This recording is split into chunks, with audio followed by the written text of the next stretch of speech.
Hoy, en Ventana Global, una íntima conversación con uno de los misionólogos más reconocidos del mundo, Jesús Londoño, quien ha formado parte de movimientos y organizaciones mundiales de misiones. Y en la Ventana Misionera, conoceremos al Ministerio de Segadores, quienes llevan muchos años trabajando en la selva peruana. Esto y mucho más, aquí, en Ventana Global.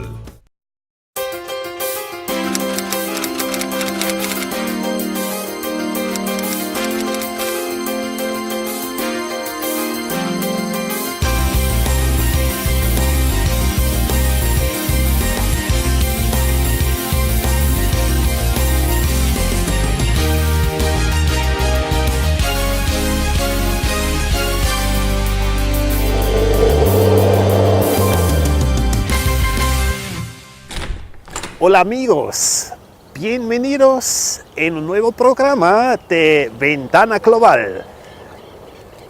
Tratamos de ampliar nuestra ventana y queremos ayudar a todos ustedes a ver la gran tarea de la obra misionera. Hoy tenemos un hombre con mucha experiencia en nuestra entrevista. Es Jesús Londoño, un hombre que hace ya 20 años impulsa mundialmente que la iglesia latina se transforme en una iglesia misionera que abra la ventana. Vamos a conversar con Jesús Londoño. Con Jesucristo. Jesús Londoño, muchos años trabajando en la movilización misionera. Un gusto saludarte. Queremos presentar hoy día las temáticas de Europa. Tú conoces Europa. Cuéntanos, ¿cuál es tu mirada de este continente viejo? Bueno, el viejo continente o el continente viejo. Pero creo que sí, lo que está pasando en Europa, que a tenernos también preocupados, pero al mismo tiempo animados, por ver un poco la esperanza de lo que Dios quiere hacer en Europa. La verdad es que Europa es el continente más oscuro de la Tierra per cápita población evangélica en este momento. Más que Asia, más que África. Creemos que menos del 1% de Europa en este siglo es una Europa cristiana desde el entendimiento de la perspectiva bíblico-teológica. Allí ya hay millones de personas que se dicen ser protestantes, pero que creemos han entrado en un nominalismo. Luego la Europa del Sur, Francia, Italia, España, Portugal, que son naciones que son católicas, pero que también tienen un catolicismo galopante, que no pueden llegar a ser contadas dentro de una perspectiva de nacimiento de nuevo dentro de la Escritura. Aparte de eso, las estadistas nos están contando que hasta 55 millones de inmigrantes viven en este momento en Europa, y esos 55 millones de inmigrantes provienen de los grandes bloques religiosos del mundo: el islamismo, el hinduismo, el budismo y cualquier otra religión que proviene de China y de otros lugares. Entonces podemos decir que hay una buena mezcla de religiones, de cultura, de tradiciones, ¿o cómo lo ves desde lejos? Yo creo que sí, que es una mezcla total. Aunque como mezcla no podemos decir que los europeos en su gran mayoría se hayan mezclado con esta clase de creencias, solo grupos minoritarios que han abrazado estas nuevas religiones, pero lo que sí podemos ver es que ahora el panorama religioso de Europa es multidiverso, es una mezcla de sensaciones que provienen de diferentes lugares. Es como la colcha que es hecha a pedazos, a retazos, y que podemos ver que allí están presentes y se están haciendo presentes más y más en la vida de las personas, no solo inmigrantes, sino de los mismos europeos. Jesús, tú diriges un movimiento, una estructura que quiere devolver el Evangelio a Europa. Cuéntanos un poco más de lo que están haciendo. Sí, hemos desarrollado una iniciativa desde hace un par de años que se llama Back to Europe. Regresemos a Europa, y el sentir principal es cómo podemos ayudar a Europa de nuevo en un proceso que llamaríamos de reevangelización o revitalización del Evangelio en Europa. No porque en Europa no esté el Evangelio, que está presente, pero es un evangelio que o está muerto en muchos sectores o que está estático. Cuando hablo de estático es que no hay un proceso que nos pueda llevar a una evangelización que sea dinámica, que se mueva. Entonces, este proceso de la iniciativa de Back to Europe es un movimiento, no es una institución, que cuenta con unas 25, 26 organizaciones europeas, y lo que queremos es hacer un llamado macedónico alrededor del mundo. Queremos que vuelvan a ver a Europa como un campo misionero dentro de la perspectiva de misiones del siglo XXI, y que puedan enviar misioneros, que puedan orar por Europa y que podamos pensar que en Europa hoy en día se necesita ayuda para revitalizar el Evangelio. Si miramos atrás, muchos latinos veían España o Portugal como sus países favoritos para evangelizar. Habían otros intereses. Hoy día, con mucha crisis económica, las necesidades espirituales existen para recibir latinos. Sí, muchísimas.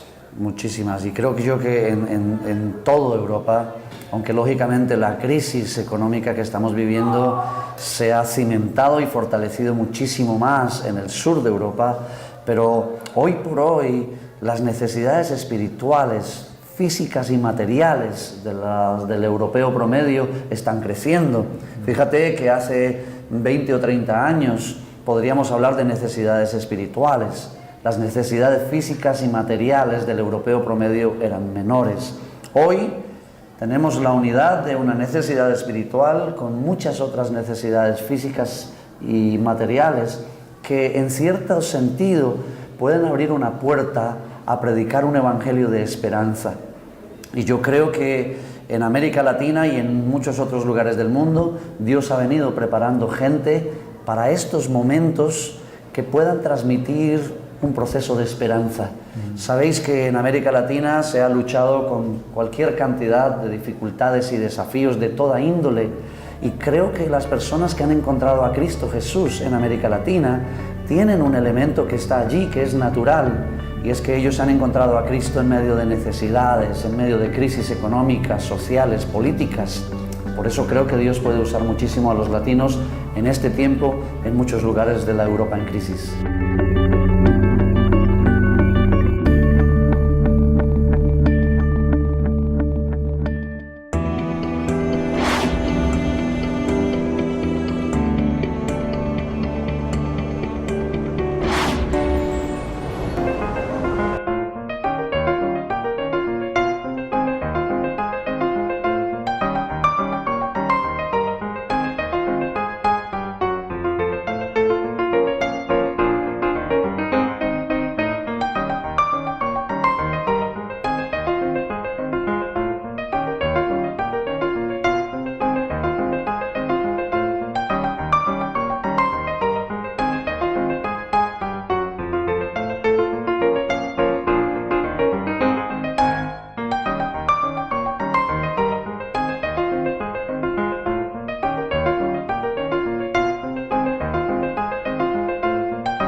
Estamos hablando con Jesús Londoño, el ex director ejecutivo de Comivam Internacional, aquel que ve la necesidad del mundo, hoy día dirigido hacia una gran obra de los latinos en Europa. Vamos a seguir escuchando y hablando con Jesús Londoño. Porque con Jesucristo. Tú conoces muchos latinos trabajando en Europa, tienes contacto con ellos. Cuéntanos un poquito, ¿qué tipo de ministerios llevan adelante? ¿Dónde trabajan? ¿Bajo de quiénes trabajan? Para que nuestra gente tenga una idea con quién están metiéndose al ir a Europa. Es verdad, sí. Fíjate que hace menos de 2 meses tuvimos un encuentro de misioneros latinos trabajando en Europa. Más de 100 llegaron a este encuentro que lo desarrollamos en España, pero venían de 17 lugares diferentes de Europa. Creo que el promedio de ellos ha sido enviado por iglesias para plantar iglesias.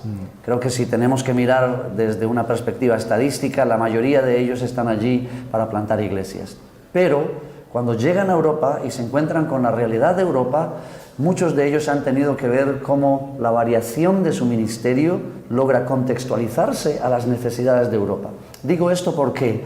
Porque tenemos ahora a algunos latinos que han visto que entrar en las universidades y estudiar una maestría o un diplomado les ha abierto un campo de acción dentro de un círculo de personas para predicar el Evangelio.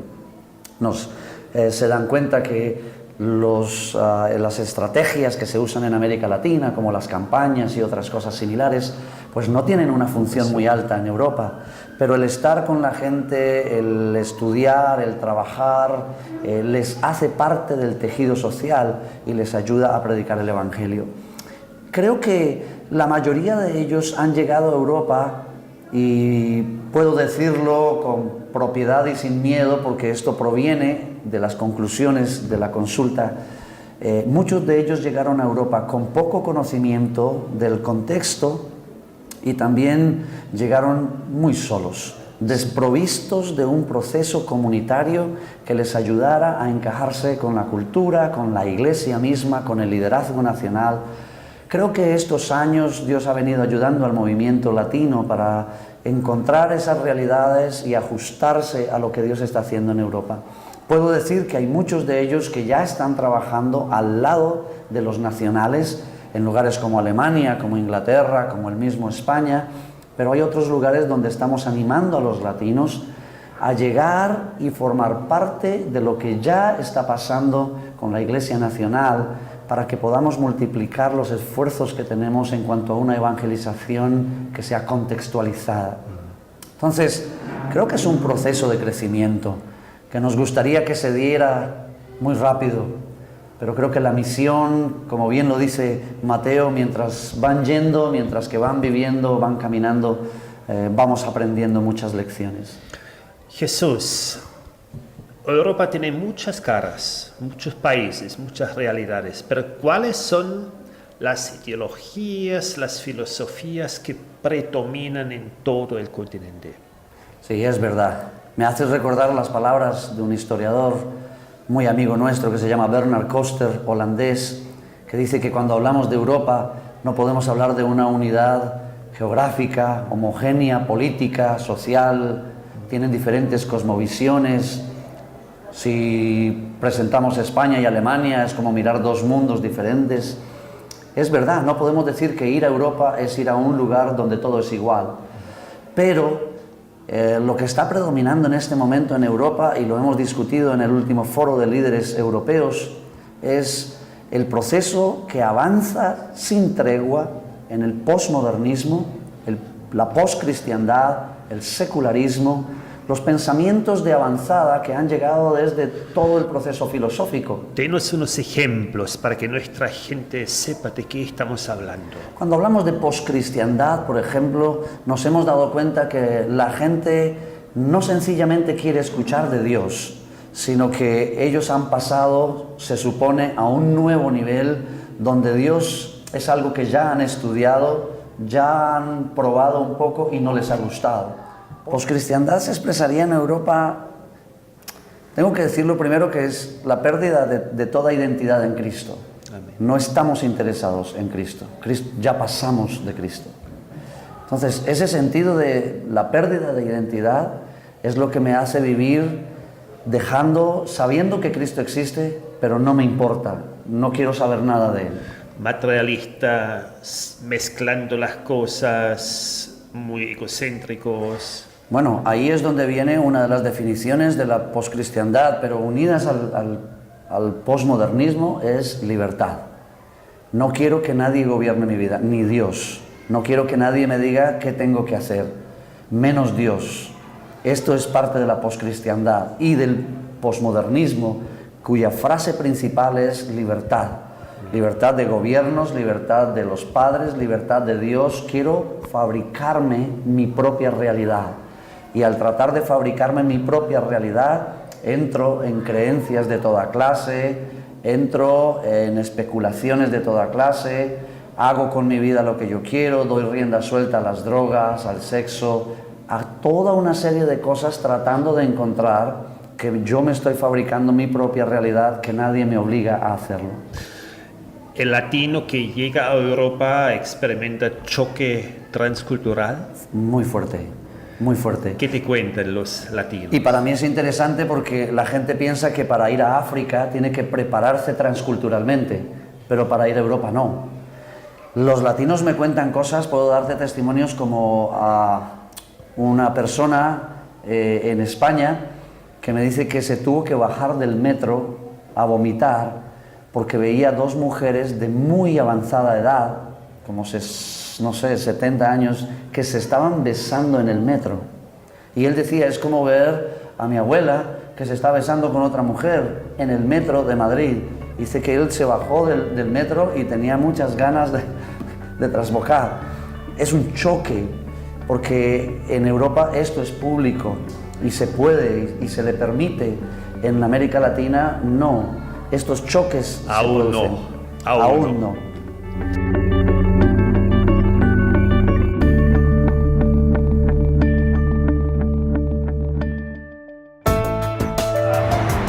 Y eso te va, él nos ha...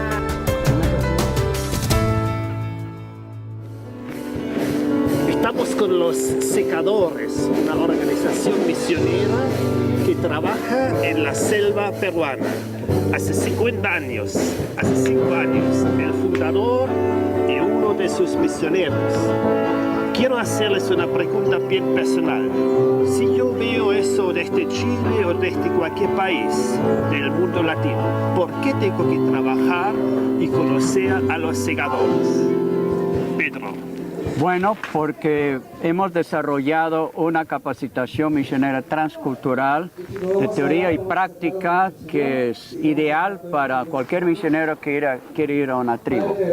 Y hay lugar para misioneros de Chile para alcanzar las tribus. Años atrás hemos tenido varios y hay campo para más. Hay campo para muchos más. ¿Por qué? Un misionero me dice que tenemos que trabajar con los segadores. Porque somos entre muy pocos que ofrecen esta capacitación tanto teórica como práctica y que se enfoca especialmente con las tribus no alcanzadas y no contactadas, y tenemos más información que cualquier institución misionera acerca de las tribus. Son una organización peruana, pero tienen mucha información, ofrecen su ayuda, crean redes, envían misioneros, reciben misioneros, todo lo que usted necesita si quiere trabajar con las tribus no alcanzadas del Perú. Y estos son, como he escuchado, ¿cuántas tribus no alcanzadas en el Perú? 16 tribus. 17 iglesias que pueden adoptar una de las tribus. 17 iglesias que pueden capacitar a un misionero y enviarlo y ya alcancemos los no alcanzados.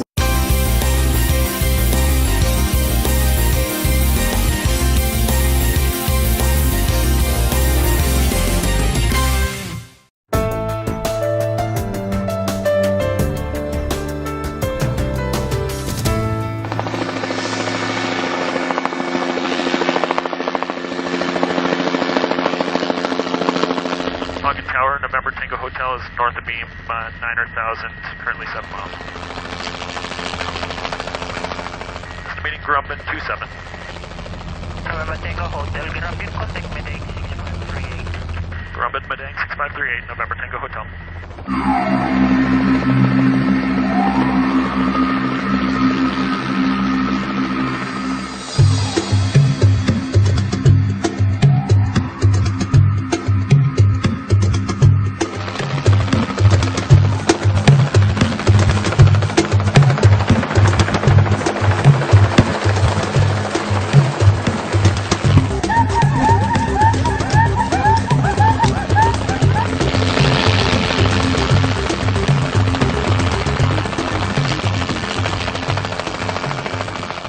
Estamos con la tribu Ewa en un lugar remoto de Papúa Nueva Guinea. Podemos escuchar el sonar del cuerno que usan para llamar a la gente a reunirse. Este lugar está a 2 días de caminata de la pista aérea más cercana. Es una tierra accidentada y escabrosa. Muchas de estas montañas tienen más de 3.000 metros de altura y están cubiertas de bosques tropicales. Tuve la oportunidad de ir al África y ver la manera en que la aviación llevaba a los plantadores de iglesias selva adentro, trayendo a los enfermos para recibir atención médica. Lo que me emocionó sobre Nuevas Tribus era que podía ser aviador, contribuyendo al esfuerzo de plantar iglesias y ayudar con las necesidades materiales, pero más aún con las necesidades espirituales, haciendo llegar el evangelio a lugares remotos. El pueblo Ewa no vive en una sola aldea, viven esparcidos por las montañas que están detrás nuestro. Pero aquí estamos en territorio Ewa. ¿Por qué? Porque necesitamos enseñar la Biblia a personas que nunca han escuchado su mensaje. Mi objetivo era participar donde la aviación fuera necesaria para las misiones. Y no hay otra manera de hacer que los misioneros entren y salgan de estos sitios. Aquí en Ewa, si Jonathan y Susan intentaran hacer esto de otro modo, la pista aérea más cercana está a 2 días de caminata. En cambio, son apenas 8 minutos de vuelo en helicóptero. En todo este país hay que movilizarse en avión. Sentimos la urgencia de dar a conocer el evangelio. Es más eficiente cuando se trabaja en equipo. Lo que está pasando aquí es también fruto de los hermanos que nos enviaron. No solo depende de que yo esté aquí, ni de los plantadores de iglesias que comparten el evangelio. Se necesita todo un equipo y es emocionante verlo en acción.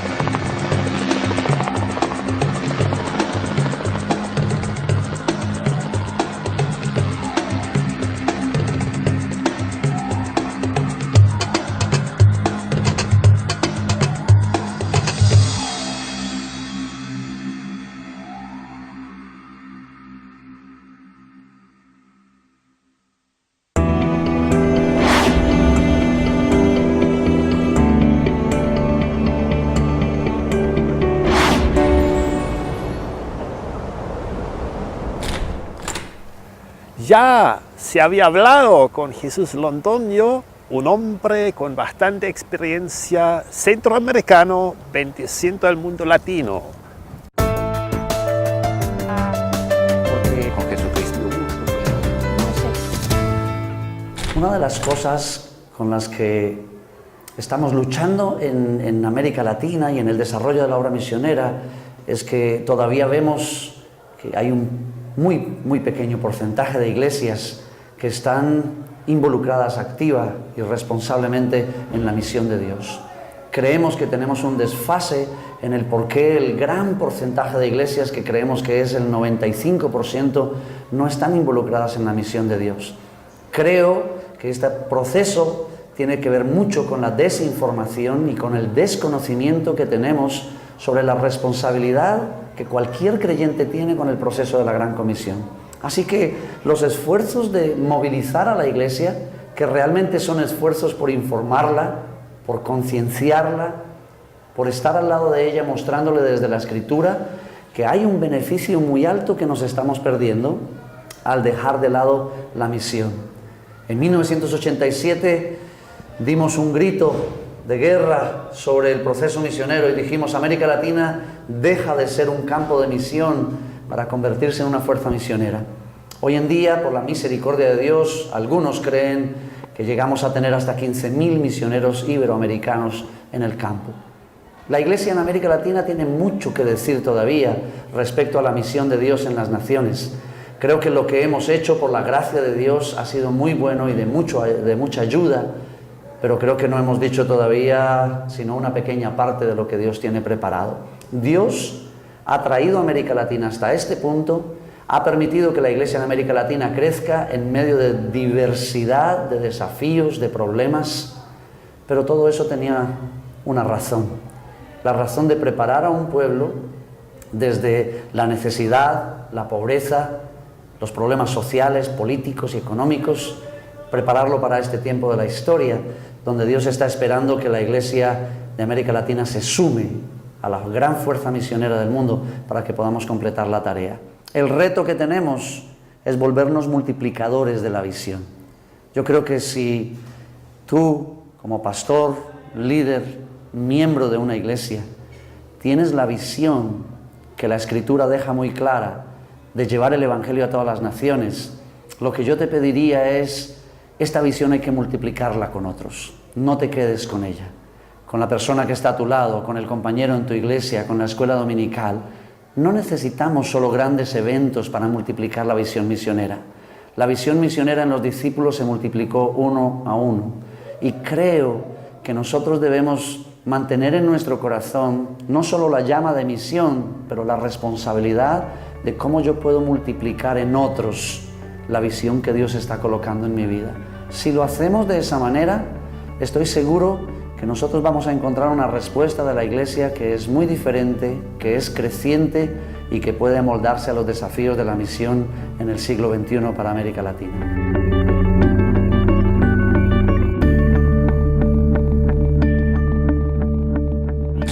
Llegamos al cierre de nuestro programa Ventana Global de hoy día. Hemos visto un personaje conocido, Jesús Londoño, un impulsor hacia la obra misionera desde el mundo latino. Y también hemos visto los segadores de Perú, los segadores que llevan la buena semilla a la Amazonía. Amigos, yo de repente me pregunto, ¿cómo mira Dios a este mundo? La Biblia dice con compasión, la Biblia dice con dedicación, la Biblia dice con amor. ¿Cómo la iglesia, como yo, con mi vida, como nosotros, los que nos llamamos hijos de Dios, reflejamos a este Dios en este mundo? La mejor forma que yo veo en la Escritura es llevar las buenas nuevas a aquellos que no las tienen. Salir de nuestros templos, de nuestras comunidades, cruzando las fronteras. ¿Quién lo hizo? Primeramente, el ejemplo que lo hizo en perfección es Jesús mismo. Dejó atrás, se sometió, se humilló y sirvió para que este Dios de amor, este Dios de la Biblia sea conocido por medio de nuestras palabras y por medio de los hechos. Nosotros como iglesia tenemos el gran privilegio de ser embajadores de Él y para eso hacemos la Ventana Global. Quiero invitarles que se comuniquen con nosotros, que colaboren con nosotros. Por favor, informen a los demás para que estos contenidos misioneros sean distribuidos en el mundo latino. Somos sus colaboradores en la visión y la acción misionera. Ventana Global, su programa misionero. Hasta la próxima.